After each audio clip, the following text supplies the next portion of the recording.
Agung besar ajaib, Engkau Allah kami yang kami sembah, kami puji, kami muliakan. Allah yang kami kenal di dalam nama Yesus. Sungguh luar biasa dalam hidup kami karena Engkau Allah yang selalu membuat keajaiban demi keajaiban. Setiap hari kami lalui hari-hari kami karena Engkau Tuhan yang menyertai dengan segala keajaiban. Kami ada sampai saat ini, itu pun adalah keajaiban yang Tuhan nyatakan kepada kami. Kami bersyukur di hadapan-Mu. Oleh sebab itu Tuhan, kami datang di hadirat-Mu saat ini dengan sikap hormat kami kepada Engkau. Sembah puji kami hanya untuk Engkau. Dan kami rindu dalam ibadah kami pagi hari ini. Kami melakukan dengan segenap hati kami, dengan kesungguhan hati kami. Kami mau datang untuk memuji, memuliakan Allah yang besar. Dan Engkau berkarya di tengah-tengah kami. Yalah, dari awal sampai akhir ibadah kami menikmati hadirat-Mu. Keagungan, kebesaran-Mu nyata di tengah-tengah kami Tuhan. Sukacita surgawi boleh berlimpah atas kami. Terima kasih Bapa. Berkaryalah sepanjang ibadah kami. Dan hamba membuka ibadah pagi hari ini di dalam nama Tuhan Yesus Kristus. Amin. Amin. Haleluya. Haleluya. Hidup kita ada dalam tangan Tuhan. Biarlah hari ini bisa jadi hari yang terbaik dalam hidup kita. Hidupku ada di tangan-Mu. Kau beri rancangan yang terindah. Tak hanya yang baik saja yang ku terima. Walau tubuhku dirapuhkan, walau jiwaku tergoyahkan, pujianku takkan terhentikan. Roh-Mu yang memberi penghiburan. Akan ku salibku, tunjukkan kasih senyum-Mu.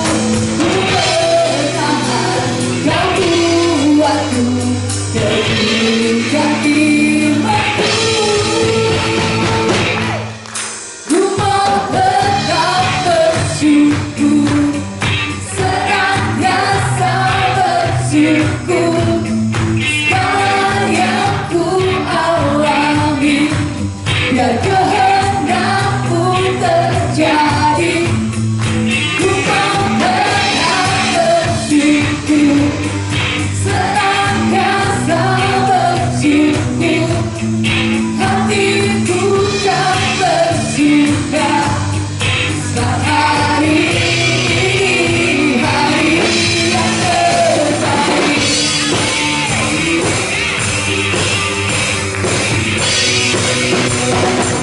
Hidupku ada di tangan-Mu. Kau beri rancangan yang terindah. Tak hanya yang baik saja yang ku terima. Walau tubuhku dirapuhkan, walau jiwaku tergoyahkan, pujianku takkan terhentikan. Roh-Mu yang memberi penghiburan. Akan ku salibku, tunjukkan kasih senyum-Mu. Ku bertahan, Kau buatku terikat imanku. Ku mau tetap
dalam hati kita percaya Tuhan adalah kekuatan dalam hidup kita. Amin.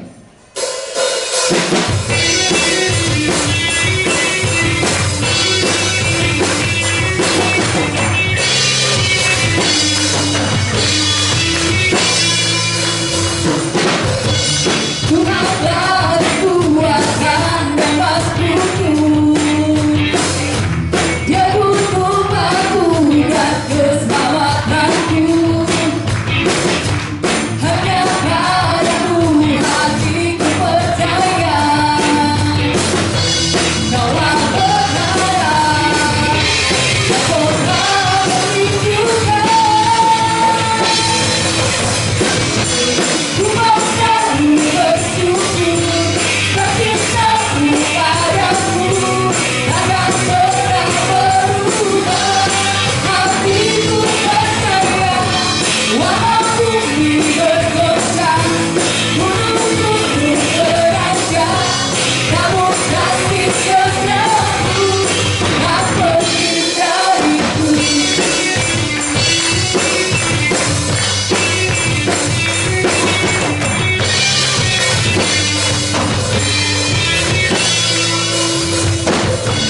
Tuhanlah kekuatan dan maskuku.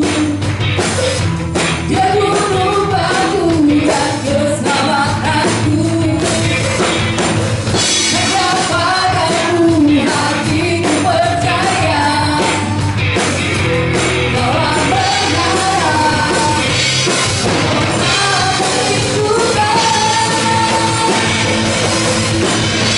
Ku mau selalu bersyukur bercintamu padamu.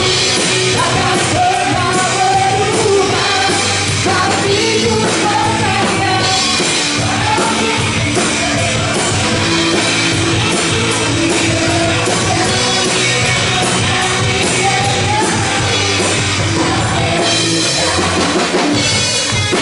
Haleluya.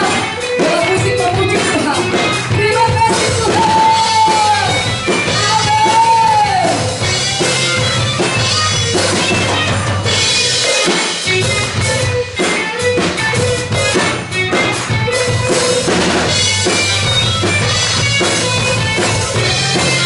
Mari sama-sama kita katakan, Tuhan selalu bersyukur. Ku mau selalu bersyukur bercintamu padaku. Takkan pernah berubah hatiku percaya. Walau bumi bergoncang, gunung-gunung beranjak, namun kasih setiamu tak pergi dariku. Ku mau selalu bersyukur bercintamu padaku. Takkan pernah berubah hatiku percaya. Walau bumi bergoncang, gunung-gunung beranjak, namun kasih setiamu tak pergi dariku. Kasih setiamu tak pergi dariku. Kasih setiamu tak pergi dariku.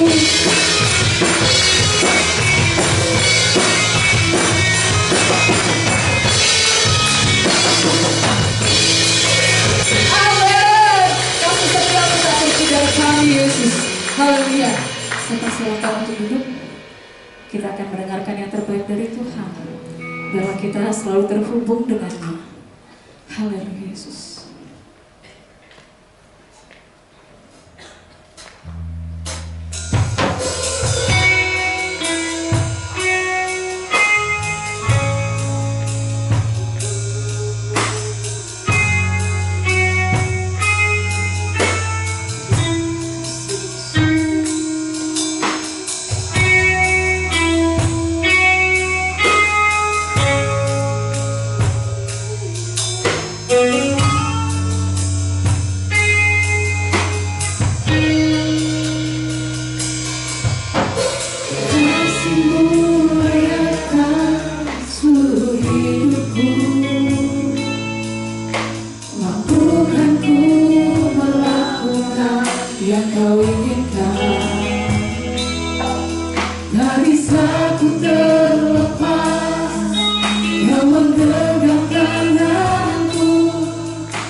terhubung denganmu, selalu melekat di hatimu. Firman-Mu itulah dasar hidupku yang berdaulat atasku.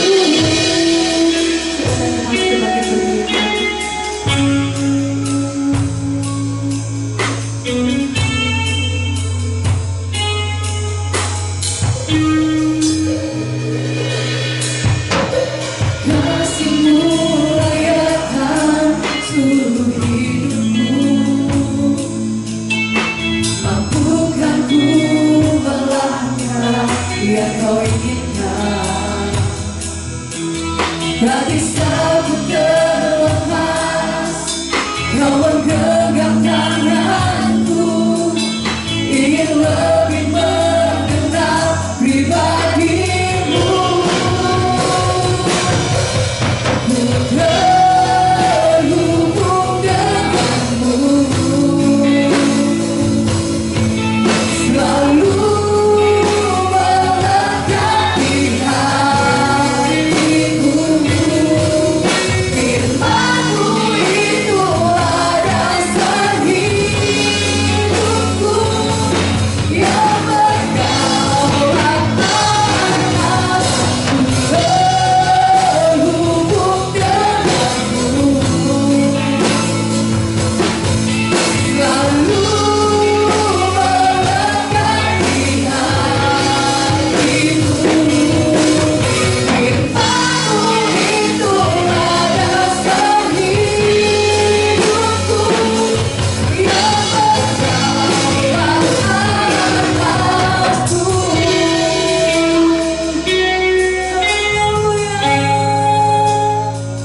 Terima kasih Tuhan, ku mau terhubung.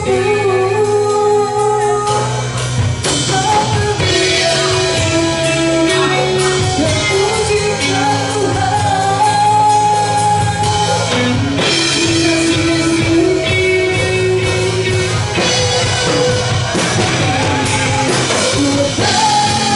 Terhubung denganmu, selalu melekat di hatiku. Firman-Mu itulah dasar hidupku yang berdaulat atasku. Terhubung denganmu, selalu melekat di hatiku. Firman-Mu itulah dasar hidupku yang berdaulat atasku. Terhubung denganmu, selalu melekat di hatiku. Firman-Mu itulah dasar hidupku yang berdaulat atasku. Firman-Mu itulah dasar hidupku yang berdaulat atasku. Nyatakan firman-Mu, Firman-Mu itulah dasar hidupku yang berdaulat atasku.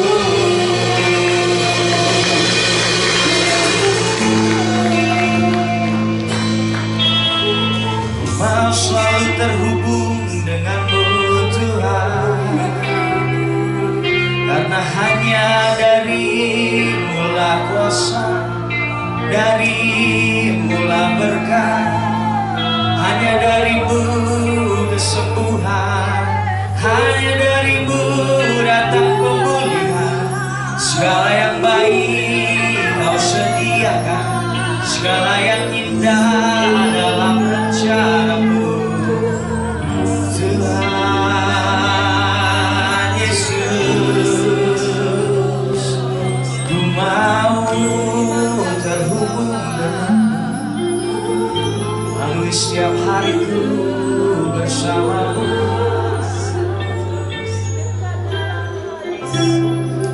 kasih Tuhan Yesus.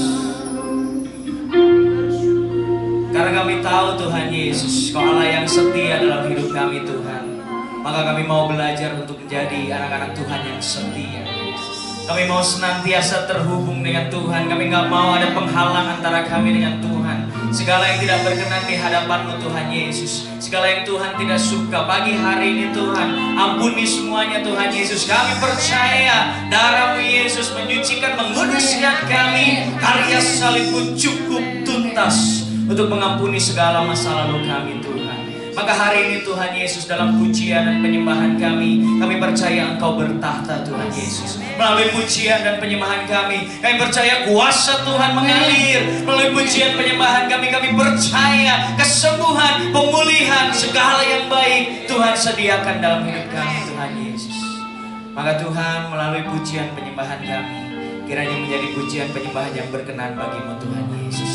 Ini tiba saatnya Tuhan, kami rindu menerima yang terbaik dari Tuhan. Kami percaya Tuhan Yesus, firman-Mu akan menjadi dasar oleh hidup kami Tuhan Yesus. Firman-Mu mari menjadi firman yang berdaulat atas kami. Karena firman Tuhan adalah perkataan dari Tuhan sendiri, dari pribadi yang penuh kuasa. Maka kami percaya firman-Mu juga Tuhan adalah firman yang penuh kuasa. Kami mau Tuhan Yesus mengalami kuasa Tuhan mengalir di tempat ini pagi hari ini Tuhan. Ada kuasa lain yang bukan berasal dari Tuhan, kami patahkan kuasa yang di dalam nama Tuhan Yesus.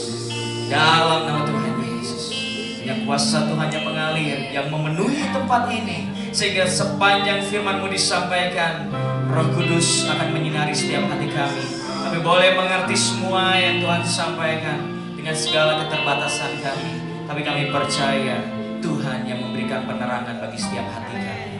Terima kasih Tuhan Yesus. Jemaat Tuhan yang sama dari depan sampai belakang, lawatan Tuhan yang sama dari depan sampai belakang. Kami mau Tuhan Yesus, firman-Mu menjadi rema dan menjadi berkat dalam hidup kami. Maka kami pulang akan membawa sesuatu yang baru. Hidup kami senantiasa terus dipulihkan dalam kasih karunia Tuhan. Terima kasih Tuhan Yesus. Kami sambut firman Tuhan dengan penuh sukacita di dalam nama Tuhan Yesus Kristus. Amin. Saya akan duduk jemaat Tuhan. Shalom. Sukacita melimpah bagi kita semua. Amin. Haleluya. Bapak Ibu yang dikasihi Tuhan, mohon izin saya harus menyampaikan sebuah pesan. Jadi mulai minggu depan kita akan coba ibadah minggu kita geser ke hari Senin. Jadi mulai minggu depan dan seterusnya GPSDI Majalaya akan beribadah di hari Senin. Saya rasa tidak ada yang keberatan ya di antara kita semua ya. Aman ya? Kita bekerja jam 7, jam 9 hari Senin. Bisa nggak Pak, Bu? Bisa. Ada yang bisa, tapi sebagian teler kayaknya pendeta di depan ini. Bapak yang dikasih Tuhan, dalam rangkaian peristiwa Paskah sampai nanti tanggal 29 Mei ketika kita mengingat kenaikan Tuhan Yesus, kita akan terus belajar bagaimana Tuhan berkarya tidak berhenti ketika Tuhan bangkit dan selesai, tapi ada banyak hal sampai Tuhan Yesus naik. Dan sebelum saya memulai khotbah saya menemukan sebuah fakta yang menarik tentang asal-usul kenapa gereja dan umatnya beribadah di hari Minggu. Kalau kita tahu perintah Tuhan dalam perjanjian lama adalah sucikan dan kuduskanlah hari Sabat. Yang kita kenal Sabat itu adalah hari ke-7 dari Tuhan menciptakan dunia. Artinya Sabat itu adalah hari Sabtu sebenarnya Pak. Pada mulanya Tuhan memberikan perintah kepada umatnya untuk beribadah kepada Tuhan, menghususkan waktunya untuk Tuhan di hari Sabtu. Tapi meskipun demikian gereja mula-mula pun berbakti di hari Sabtu, ada pergeseran dari hari Sabtu, Sabat, menuju hari Minggu. Dari hari ke-7 menuju hari pertama. Tercatat dalam Kisah Para Rasul 20 ayat 7 ketika firman Tuhan berkata, pada hari pertama dalam minggu itu, ketika kami berkumpul untuk memecahkan roti.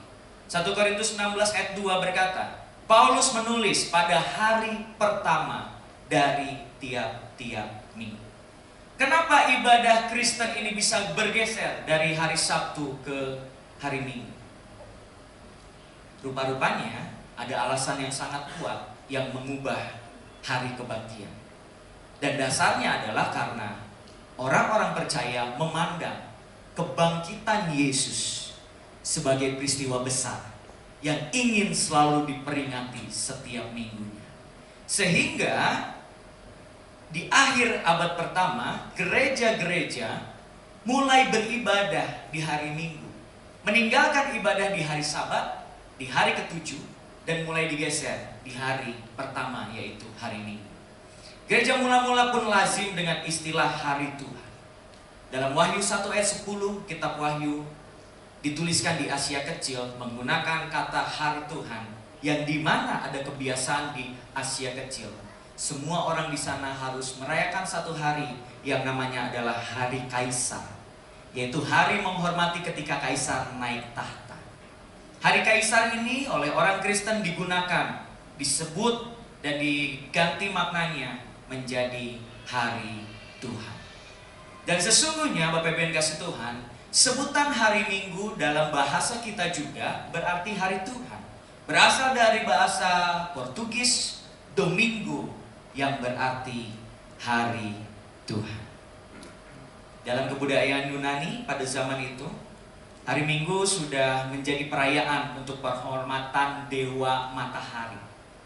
Tapi oleh orang-orang percaya, maknanya digeser jadi penghormatan kepada matahari kebenaran. Mari kita simak sedikit dalam Maleakhi 4 ayat yang kedua.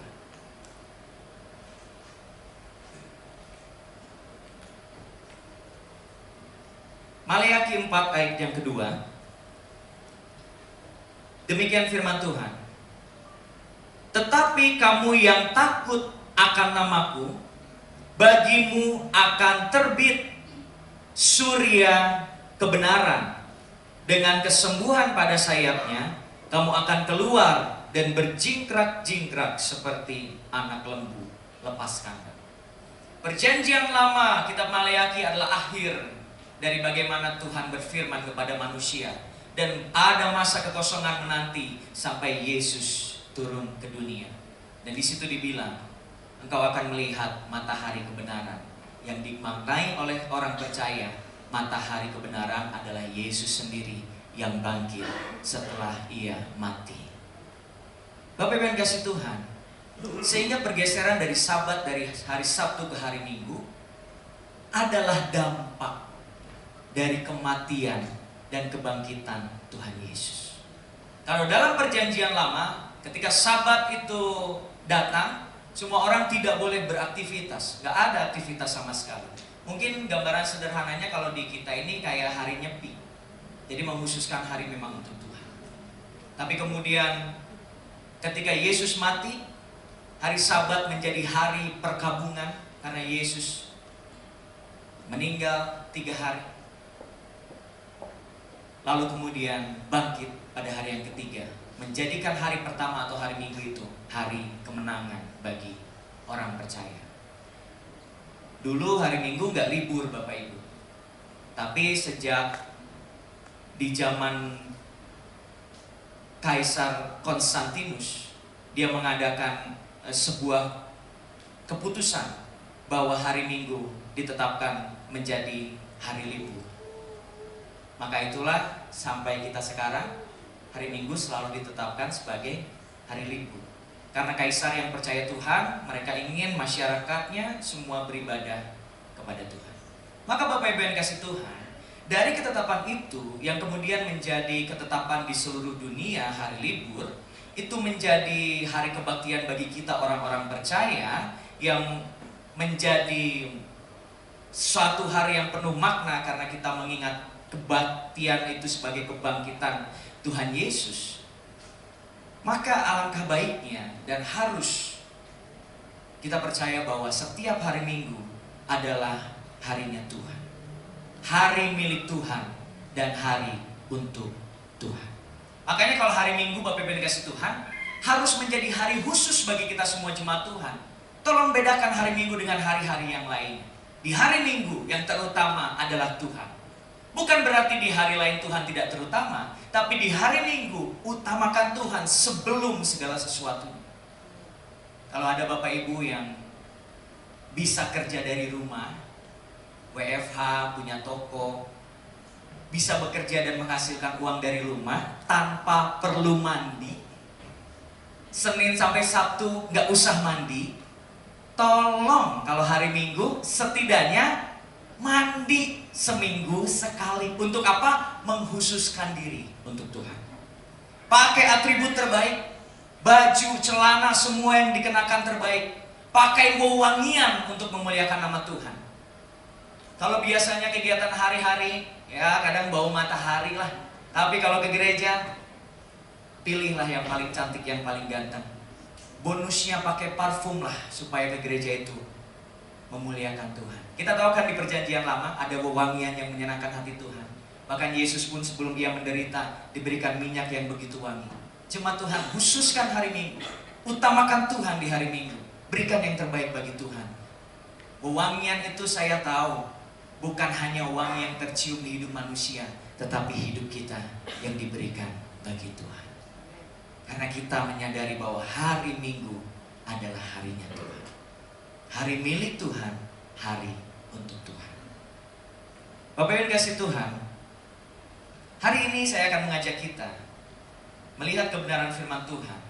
Kita akan fokus pada sebuah peristiwa ketika Yesus bangkit dan sebelum ia naik ke surga. Mari kita buka kebenaran firman Tuhan dalam Matius 28 ayat 18 sampai 20.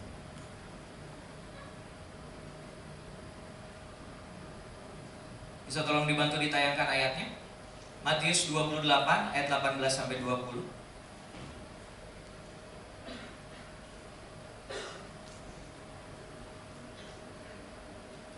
Demikian firman Tuhan. Yesus mendekati mereka dan berkata, "Kepadaku telah diberikan segala kuasa di sorga dan di bumi. Karena itu pergilah, jadikanlah semua bangsa muridku, dan baptislah mereka dalam nama Bapa dan Anak dan Roh Kudus, dan ajarlah mereka melakukan segala sesuatu yang telah kuperintahkan kepadamu." Kita baca sama-sama, 1, 2, 3. "Dan ketahuilah, aku menyertai kamu senantiasa sampai kepada..." Amin. Apa yang kita baca barusan adalah amanat agung. Amanat yang diberikan oleh Sang Guru Agung, yaitu Yesus sendiri. Amanat yang diberikan menjadi pesan terakhir sebelum Yesus naik ke surga dan meninggalkan murid-muridnya. Para ahli mengatakan Kejadian 12 ayat 1 sampai 3 adalah pra-amanat agung ketika Tuhan memberikan misi kepada Abraham. Dan digenapilah ketika Yesus naik ke surga menjadi amanat agung bagi kita semua. Banyak orang yang tahu ayat ini, tapi kadang keskip ketika kita mengingat peristiwa Paskah. Kadang kita terlalu fokus sama kematian kebangkitan Yesus, terus loncat pada kenaikan Tuhan. Padahal sebelum Tuhan naik ke surga, ada satu pesan yang sangat penting, yang sampai saat ini akan terus relevan sampai Tuhan Yesus datang kali yang kedua. Banyak orang yang mendengar dan tahu ayat ini selalu berbicara tentang misi atau penginjilan. Sehingga orang mengkerdilkan ayat ini dan bilang, oh ini mah ayatnya buat penginjil, ini mah ayatnya buat pendeta, bukan buat kita.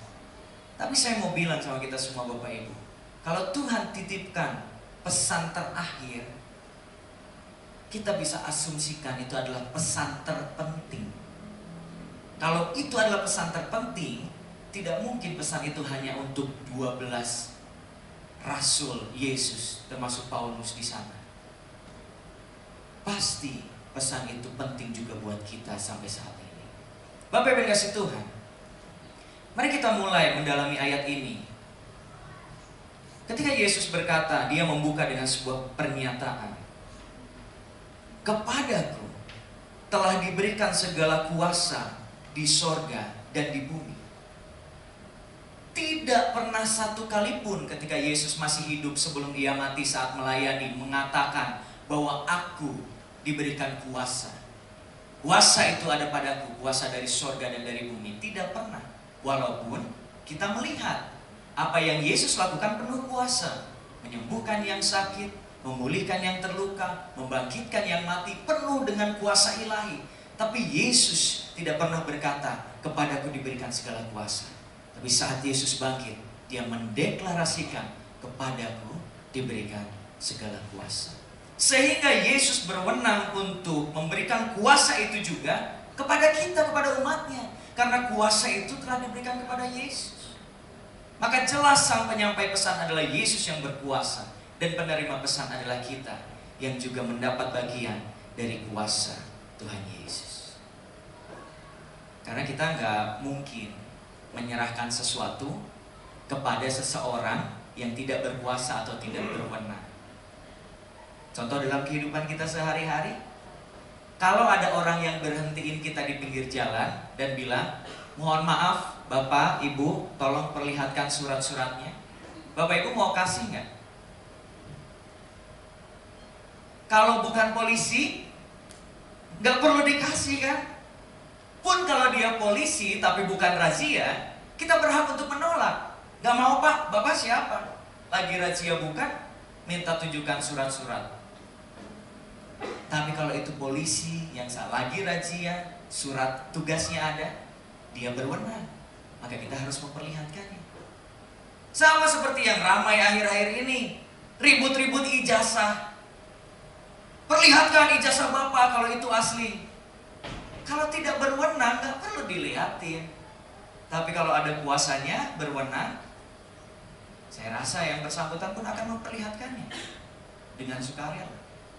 Maka Bapak Ibu yang dikasih Tuhan, Tuhan berwenang dan berkuasa untuk memberikan amanat agung dalam hidup kita. Lalu kemudian di ayat yang selanjutnya, firman Tuhan berkata, karena itu pergilah. Sama-sama katakan pergilah. Sama-sama katakan pergilah. Dalam hal ini banyak orang percaya memaknai seperti rasul-rasul Kristus. Mereka harus pergi dari Yerusalem untuk mengabarkan Injil, berita keselamatan tentang Yesus yang telah mati, disalibkan, dan bangkit pada hari yang ketiga dan naik ke surga. Ini benar. Tapi pertanyaannya, apakah jemaat Tuhan di GPSD Majalaya sanggup untuk pergi dari tempat tinggalnya saat ini? Bapak Ibu, mari menjalankan amanat agung. Kalau lahir di Majalaya, pergilah. Jangan tinggal di Majalaya. Saya rasa nggak bisa. Ada seorang bapak yang menerima pesan ini dan berkata, Tuhan, ini adalah panggilan dari Tuhan. Biasanya kerja dari Senin sampai Jumat, besoknya tiba-tiba resign. Tinggalnya di Ranca Ekek, tiba-tiba dia pergi keluar pulau, masuk ke pedalaman. Saya rasa nggak demikian jika korbannya adalah istri dan anak-anaknya. Artinya Bapak Ibu yang kasih Tuhan, pergilah adalah panggilan Tuhan bagi orang yang bekerja di ladang misi. Orang yang harus membawa kabar keselamatan menuju ke semua suku-suku bangsa. Yang masuk ke pedalaman-pedalaman. Tapi hanya orang yang terpanggil oleh Tuhan. Kita dan bahkan saya, meskipun saya hamba Tuhan, saya tidak terpanggil sebagai seorang misionaris. Maka kita tidak perlu pergi untuk meninggalkan hidup kita dan masuk ke pedalaman. Saya percaya sebagai penginjil-penginjil di masa kini, masih ada penginjil yang tergerak masuk ke pelosok-pelosok pedalaman-pedalaman. Karena itu amanat Tuhan. Sampaikan kepada semua makhluk, semua suku dan bangsa. Tapi bagi kita, yang Tuhan maksudkan pergilah, adalah kita bergerak. Tong cicing wae. Ketika kita tahu harus menjadi berkat, jangan diam, tapi pergi. Nanti kita akan lihat pergi untuk apa. Tapi yang jelas, pergilah. Bagi orang yang dipanggil Tuhan sebagai penginjil, dia akan pergi ke tempat-tempat penginjilan. Saya dan saudara mungkin berkesempatan untuk menginjili 1-2 kali. Ikut mission trip, kita mungkin berkesempatan.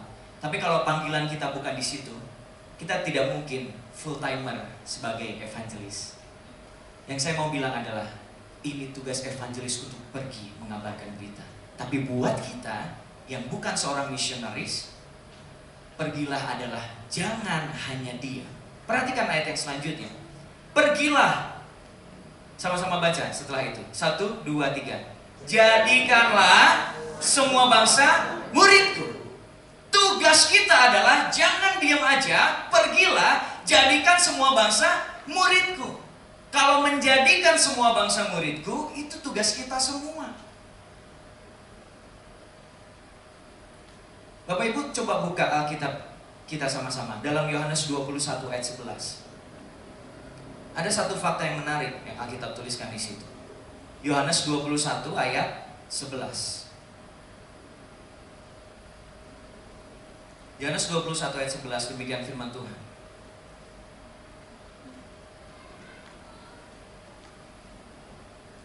Simon Petrus naik ke perahu, lalu menghela jala itu ke darat. Penuh ikan-ikan besar. Berapa? 153 ekor banyaknya. Dan sungguh pun sebanyak itu. Jala itu tidak goyah. Ketika Tuhan Yesus bangkit, yang memberikan amanat agung kepada murid-muridnya untuk juga menjadikan murid kepada segala bangsa. Tapi itu dimulai melalui keluarga kita. Sama-sama katakan keluarga kita. Sama-sama katakan keluarga kita. Suami sebagai kepala keluarga harus memuridkan istrinya. Istri harus memuridkan anak-anaknya. Bukankah yang lebih banyak waktu mendidik dan menjaga anaknya mayoritas adalah istri? Maka ibu rumah tangga pun punya tugas untuk menjadikan anak-anak muridnya. Bapak Ibu kasih Tuhan, mungkin kita tidak ambil bagian sebagai full timer penginjil untuk pergi, tapi kita sebagai jemaat Tuhan, sebagai orang percaya, Tuhan ingin tong cicing wae, jadikan semua bangsa muridku. Dimulai dari sebuah keluarga. Suami yang memuridkan istrinya, istri yang memuridkan anak-anaknya. Maka amanat agung akan berjalan dengan luar biasa kalau satu keluarga semua menjadi murid Kristus. Bapak Ibu dikasih Tuhan, jadikanlah semua bangsa muridku. Dimulai dari diri kita dulu yang jadi murid Tuhan. Gereja, di semua gereja, kalau ada program pemuridan, saya rasa akan sangat jauh lebih efektif jika setiap keluarga sudah dimuridkan oleh sang kepala keluarga. Jika sebuah keluarga sudah menjadi murid Yesus, maka itulah tanggung jawab kita sekarang.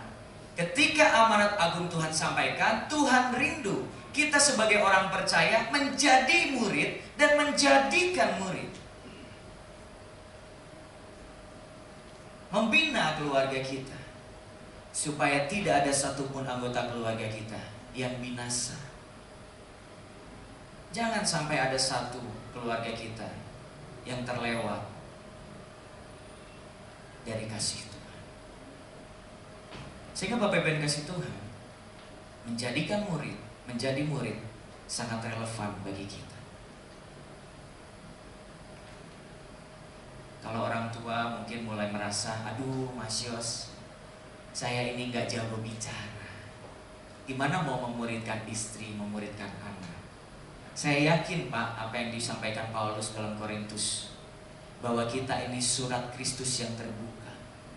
Walaupun kadang terbatas pengetahuan Bapak Ibu dan verbal mulut Bapak Ibu untuk bercerita tentang Yesus, tapi percayalah, anak-anakmu, anggota keluargamu bisa lihat teladan iman melalui engkau.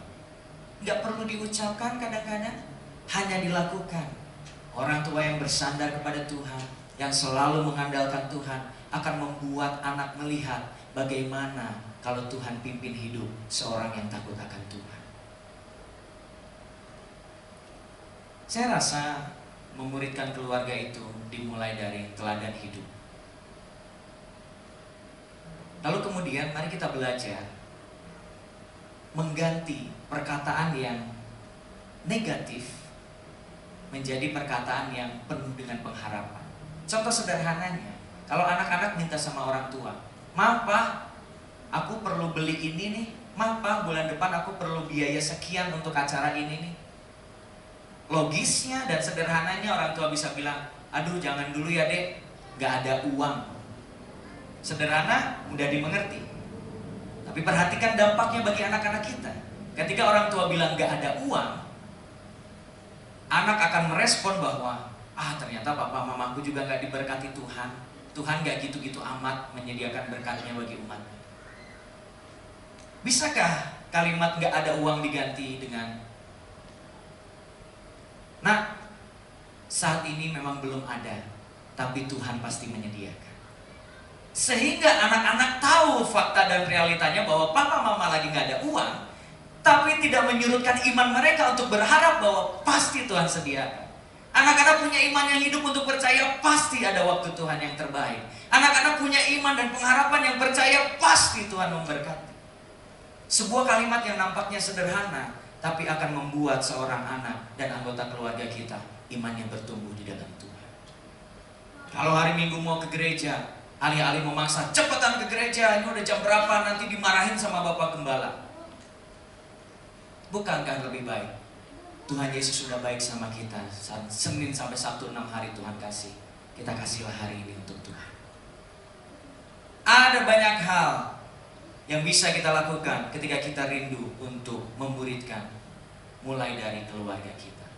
Kemudian juga bukan hanya keluarga Bapak Ibu, saudara-saudari, tapi juga lingkungan sekitar kita. Bagaimana Tuhan ingin kita menjadikan lingkungan di sekitar kita murid Kristus. Bagaimana kita bisa membawa pesan keselamatan kepada orang-orang di sekitar kita. 1-2 tahun terakhir ini saya mulai punya banyak rekanan keluarga dan sahabat dari Sumatera.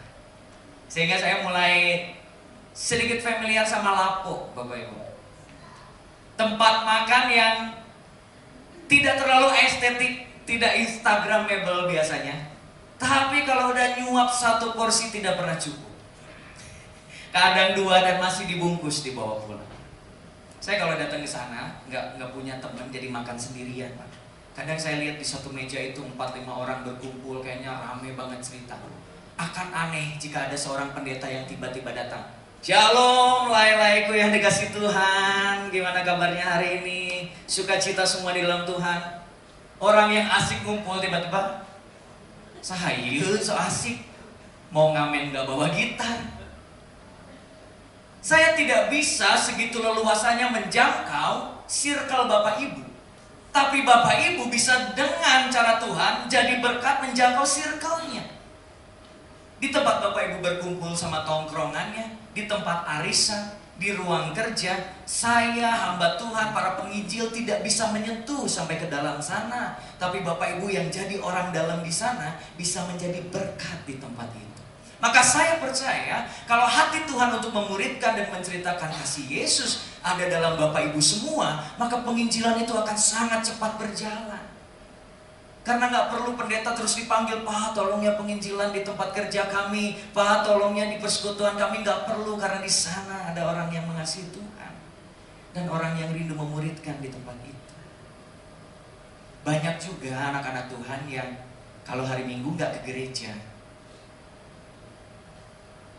Kalau hamba Tuhan tiba-tiba datang, pas lagi nongkrong, pas lagi olahraga, tiba-tiba ada pendeta, biasanya kikuk ya. Senang ya Pak Gembala, jadi nggak biasa ini, jadi kurang gimana gitu. Tapi kalau yang jadi berkat adalah teman-temannya sendiri, saya rasa akan sangat cepat sekali orang bisa terima pesan tentang Tuhan. Terkadang bahkan kita nggak perlu ngomong tentang Yesus. Terkadang kita nggak perlu bicara tentang Tuhan. Kita mungkin ketemu sahabat kita, rekan kita dan bilang, sudah sehat sekarang. Oh iya syukur, kemarin dokternya cocok. Emang kalau kita bawaannya happy, dokternya cocok, terus berdoa, pastilah disembuhkan. Dengan kesaksian hidup kita, dengan teladan hidup kita sebagai surat yang terbuka. Bapak Ibu kasih Tuhan. Kemudian Matius juga bilang, jadikanlah semua bangsa muridku. Kalau kita bawa dalam Yohanes tadi, ada satu angka yang muncul, 153. Apa maksudnya? Kenapa murid Yesus dan dalam hal ini Yohanes menghitung jumlah ikan yang di jala?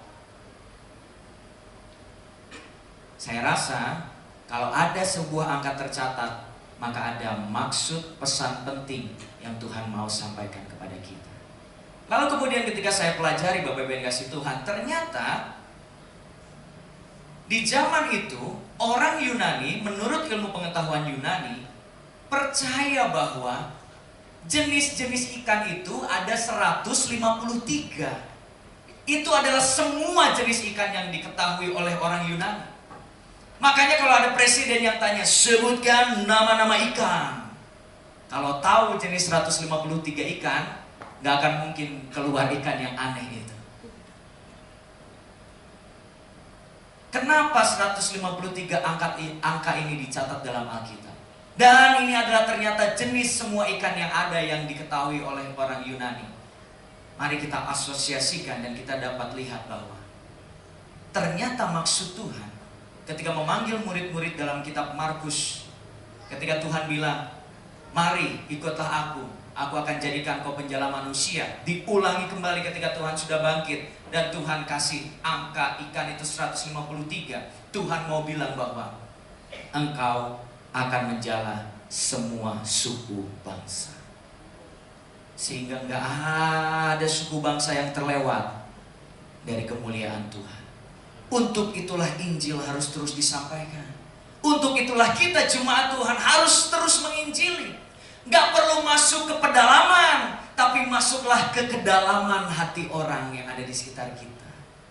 Gak perlu tinggalkan rumah, menjual segala sesuatu, pergi ke tempat antah berantah yang kau tidak tahu, tapi cukup menjadi berkat di tengah keluargamu, di tengah orang yang berjumpa dengan kau setiap hari. Jika demikian dilakukan, maka seluruh suku bangsa akan mendengar tentang Yesus.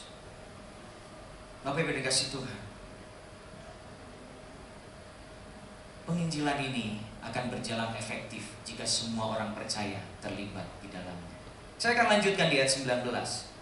Firman Tuhan berkata demikian. Baptislah mereka dalam nama Bapa dan Anak dan Roh Kudus. Kalau pergilah dan jadikanlah semua bangsa milikku. Pergilah bagian penginjilan, orang-orang yang di ladang misi. Jadikanlah semua bangsa muridku, bagian kita. Lalu baptis. Untuk membaptis bagian siapa? Hamba Tuhan. Kalau jemaat biasa, mohon maaf, tidak bisa membaptiskan Bapak Ibu. Karena harus ada kuasa, otoritas, urapan yang dari Tuhan. Jadi nggak bisa sembarangan. Kalau ada di sini Bapak Ibu saudara-saudari keluarga sudah memuridkan, memenangkan orang, serahkan pada gereja, berikan agar dibaptis. Dalam hal ini saya pribadi, saya belum pernah membaptis orang, Pak. Karena kalau ada orang percaya, saya harus serahkan kepada otoritas yang lebih tinggi dari saya. Dalam hal ini kepada Bapak Gembala. Maka tugas saya adalah memuridkan.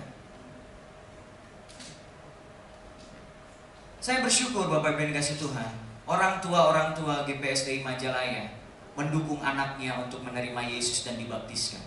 Terlihat dari tahun ke tahun yang selalu dibaptiskan adalah generasi-generasi muda. Gak pandang usianya berapa, kalau udah yakin percaya Yesus, memberikan diri dibaptis. Dan saya percaya itu terjadi salah satunya karena ada orang tua yang rindu anaknya menjadi murid Kristus. Penginjil harus melayani, jemaat Tuhan harus terlibat dalam amanat agung, dan hamba Tuhan, gembala juga terlibat dalam amanat agung Tuhan. Kalau ini semua berjalan, wah dahsyat pasti kegerakan rohani di muka bumi ini. Maka akan nyata firman Tuhan yang berkata, setiap lutut bertelut, setiap lidah mengaku bahwa Yesus adalah Tuhan. Di ayat yang terakhir Bapak Ibu dikasih Tuhan, ayat 20. Dan ajarlah mereka melakukan segala sesuatu yang telah kuperintahkan kepadamu. Kita baca sama-sama yang terakhir, 1, 2, 3. Dan ketahuilah, aku senantiasa sampai kepada amin. Haleluya. Kuasa itu dari Tuhan. Bukan cuma kuasa yang dikasih, tapi penyertaan Tuhan. Itu yang mahal harganya. Di gereja ini saya bisa diberikan kuasa oleh Bapak Gembala untuk pelayanan. Tapi Tapi akan jauh lebih powerful kalau Bapak Gembala bukan hanya memberikan kuasa, tapi juga menyertai setiap pelayanan yang saya lakukan.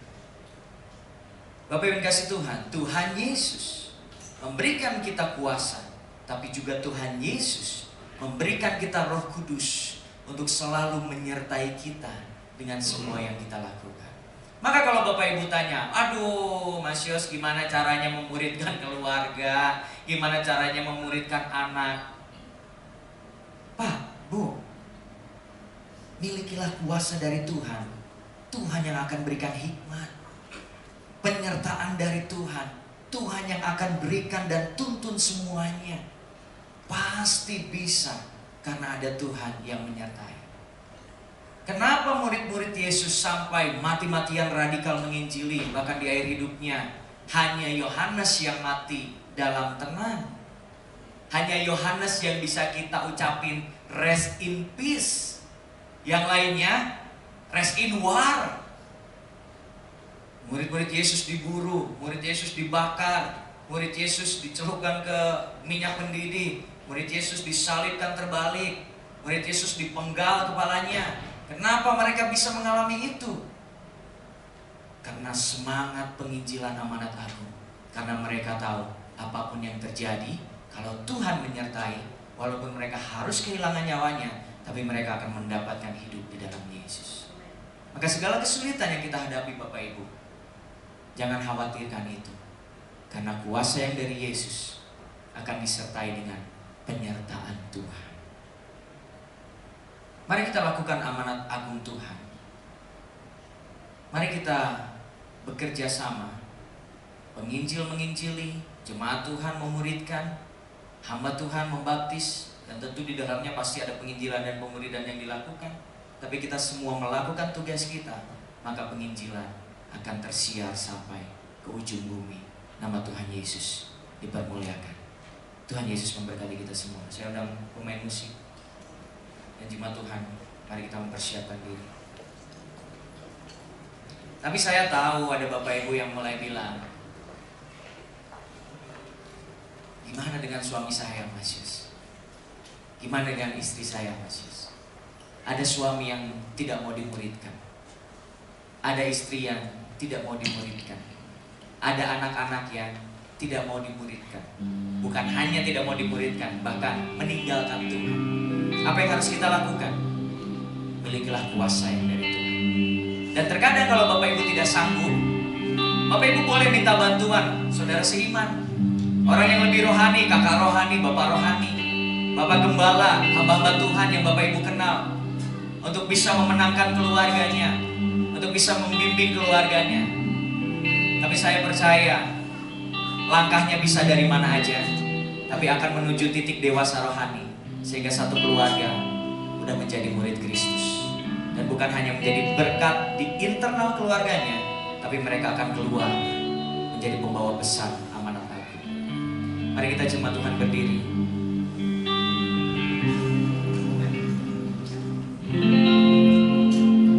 Mengikut Yesus, itulah kesukaan hatiku.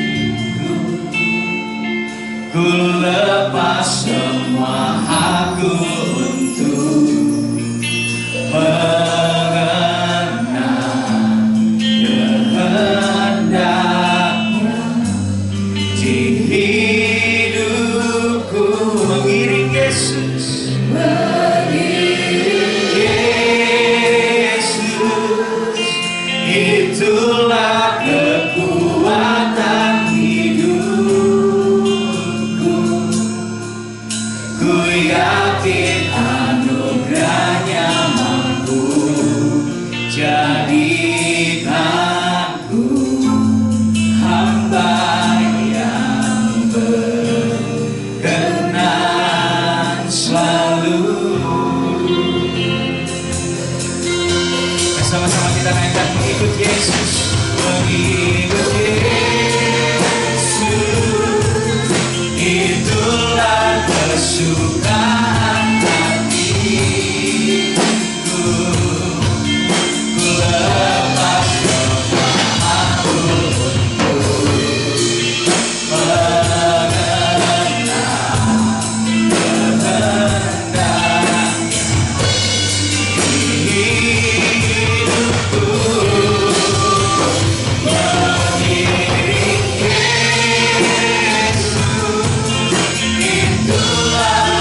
Dan hari ini Bapak Ibu kasih Tuhan, saya rindu Engkau semua yang hadir di tempat ini. Engkau menjadi saksi Kristus, menjadi kepanjangan tangan Tuhan, pemberita Injil, penyampai amanat agung, menjadi berkat di tengah keluargamu, menjadi berkat di tengah orang-orang di sekitarmu, orang-orang yang beririsan dengan Engkau, orang-orang yang mengenal Engkau. Engkau menjadi berkat sehingga Engkau terlibat dalam amanat agung Yesus sampai Dia datang kali yang kedua. Dengan segala keterbatasanmu, pagi hari ini saya mengundang jemaat Tuhan untuk menerima kuasa yang dari Tuhan. Mari angkatlah kedua tanganmu agar Tuhan menjadikan engkau para penyampai Injil Tuhan, agar Tuhan menjadikan engkau para pembawa pesan Tuhan, agar Tuhan Yesus menjadikan engkau berkat dimanapun kau berada, sehingga hidupmu adalah hidup yang memuliakan nama Tuhan. Melalui engkau, nama Yesus akan dipermuliakan. Tuhan Yesus, engkau lihat tangan anak-anakmu yang terangkat Tuhan, seperti yang kau katakan, kepadaku telah diberikan segala kuasa di sorga dan di bumi. Dengan itu cuma Tuhan, terimalah kuasa yang dari Tuhan. Pergilah, jadikanlah semua bangsa muridku dan baptislah mereka. Jemaat yang dikasih Tuhan, melalui setiap perkataan yang keluar dari mulutmu, melalui setiap jamahan tanganmu, melalui setiap doamu, yang sakit Tuhan akan sembuhkan, mereka yang terluka Tuhan akan pulihkan, mereka yang lemah Tuhan akan kuatkan. Melalui jamahan tanganmu, mereka yang belum terima Yesus akan mengenal Yesus, akan menerima Yesus melalui kehadiranmu. Maka orang-orang di sekitarmu akan menjadi orang percaya dan memberikan hidupnya kepada Yesus. Dan saat ini jemaat yang dikasih Tuhan, arahkan kedua tanganmu. Ingatlah seseorang yang saat ini belum mengenal Tuhan. Ingatlah keluargamu yang saat ini jauh dari Tuhan. Ingatlah orang yang kau kasihi, yang perlu engkau doakan. Saat ini sebut namanya di hadapan Tuhan. Sebut namanya di hadapan Tuhan. Dan percayalah kuasa yang dari Tuhan akan menyertai di dalam nama Tuhan Yesus. Doakan orang yang kau kasihi di dalam nama Tuhan Yesus. Kami percaya Tuhan, umat-umatmu pagi hari ini mendapatkan kuasa yang datang dari Tuhan.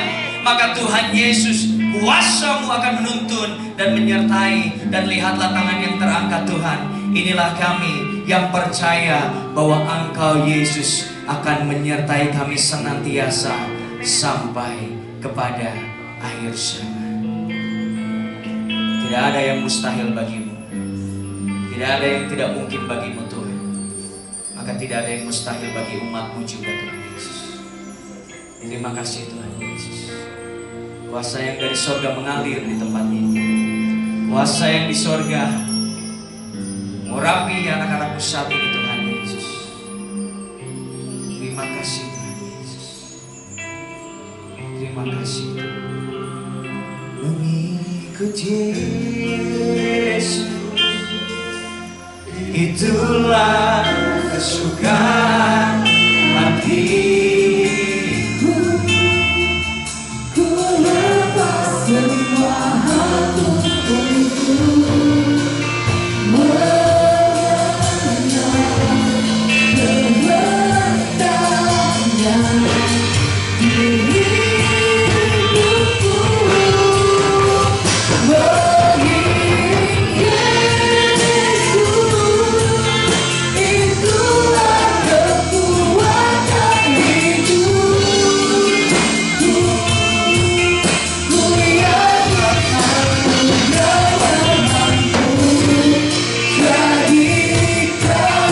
anugerah mampu jadikanku hamba yang berkenan selalu. Sungguh kami mengucap syukur Tuhan Yesus buat pagi hari ini. Tuhan sudah memperlengkapi kami dengan kebenaran firman-Mu. Dialah Tuhan Yesus, apa yang sudah kami dengar pada hari ini. Bukan hanya kami mendengar Tuhan, bukan hanya kami menyimpan dalam hidup kami, namun kami mau belajar melakukan dan taat kepada kebenaran firman-Mu. Terima kasih Tuhan Yesus buat setiap firman yang dibagikan. Terima kasih buat setiap kuasa yang Tuhan sudah curahkan bagi setiap kami. Dan biarlah Tuhan Yesus kami terima kuasa-Mu dengan penuh ucapan syukur. Dan kami belajar Tuhan Yesus untuk kami mempraktekkan dalam kehidupan kami, supaya hidup kami bukan jadi anak-anak Tuhan yang biasa saja, namun kami jadi anak-anak Tuhan yang luar biasa. Setiap perkataan kami menjadi berkat, setiap perlakuan, tingkah laku kami Tuhan boleh menjadi suratan yang terbuka bagi setiap mereka yang belum percaya kepada Tuhan. Terima kasih Tuhan Yesus buat hari ini, buat kesempatan yang indah yang Tuhan berikan pada setiap kami. Tuhan memberkati Pastor Yosua juga keluarga dalam setiap kepercayaan yang Tuhan sudah limpahkan pada Pastor Yosua. Sebuah pelayanan yang luar biasa yang Tuhan limpahkan, Tuhan kau pakai lebih lagi, sehingga apa yang boleh dikerjakan Pastor Yosua boleh menjangkau banyak jiwa untuk lebih lagi. Tuhan Yesus dipakai Tuhan.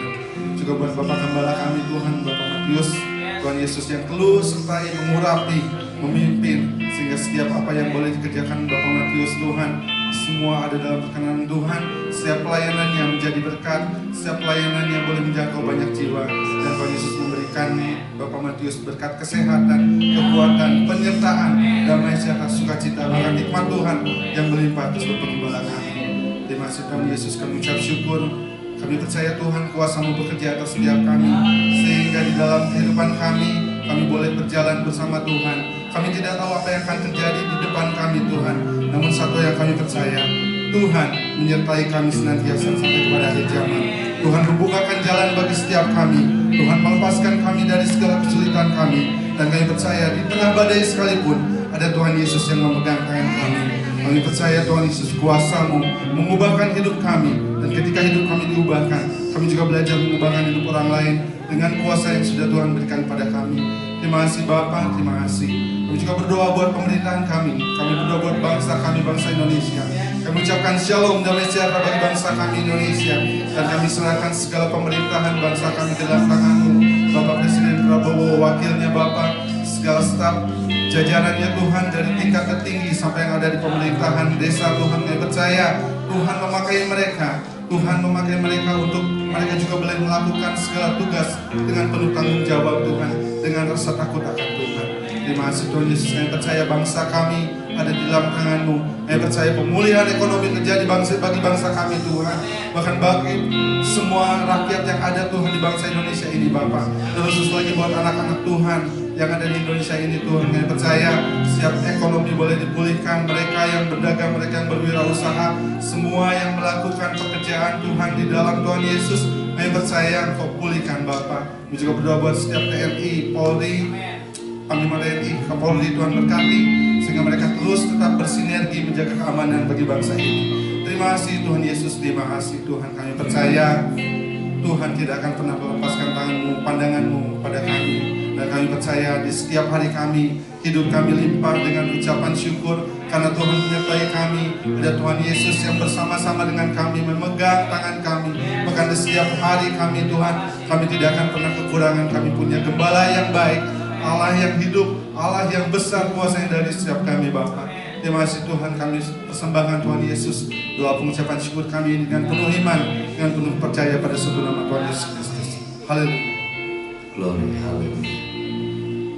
Tiba saatnya kami akan memberikan persembahan kami dan mengembalikan 1/10 dari berkat yang Tuhan berikan kepada kami. Biarlah kami melakukan dengan penuh syukur kami, sebab Kau yang memberikan kekuatan kepada kami, hikmat untuk bekerja, dan bahkan untuk mengumpulkan harta benda, untuk menikmati kepemilikan kami, semua datangnya daripada-Mu. Kami belajar untuk memuliakan Kau dengan segala harta benda yang Tuhan berikan kepada kami. Tuhan, kami juga bersyukur atas pimpinan-Mu dalam ibadah kami dari awal sampai pada akhirnya. Kami boleh menikmati kasih sayang Tuhan, kemurahan Tuhan, berkat-berkat rohani yang berlimpah atas kami. Dan kiranya serangkaian ibadah yang kami sudah kerjakan hari ini adalah persembahan yang berkenan di hadapan Tuhan. Dan waktunya Tuhan, kami akan berpisah satu dengan yang lain. Kami akan kembali ke rumah kami, berkumpul dengan keluarga kami. Damai sejahtera Tuhan ada bersama dengan kami, sehingga kami boleh menikmati keharmonisan di tengah-tengah keluarga kami. Kami boleh menikmati kebersamaan dan sukacita yang luar biasa di tengah-tengah keluarga kami. Dan kiranya keluarga kami boleh memuliakan Engkau, Allah kami yang besar. Dalam perjalanan kami pulang, penyertaan Tuhan sempurna atas kami, menyampaikan kami kepada tujuan kami. Terima kasih Tuhan. Dan akhirnya sidang dan kasih Tuhan di akhir ibadah, angkatlah tangan-Mu untuk menerima berkat Tuhan. Tuhan memberkati Engkau dan melindungi Engkau. Tuhan menyinari memandangi Engkau dengan wajahnya dan memberi Engkau kasih karunia. Tuhan menghadapkan wajahnya kepadamu dan memberi Engkau damai sejahtera. Diberkatilah hidup nikahmu, diberkatilah keluargamu, diberkatilah keturunanmu. Tuhan memberkati engkau dengan harta benda dan pekerjaan yang mengerjakan. Tuhan juga memberkati studimu. Tuhan yang membuat engkau berhasil dan menjadi berkat bagi banyak orang. Terimalah berkat ini. Hamba memohonkan berkat di dalam nama Tuhan Yesus Kristus.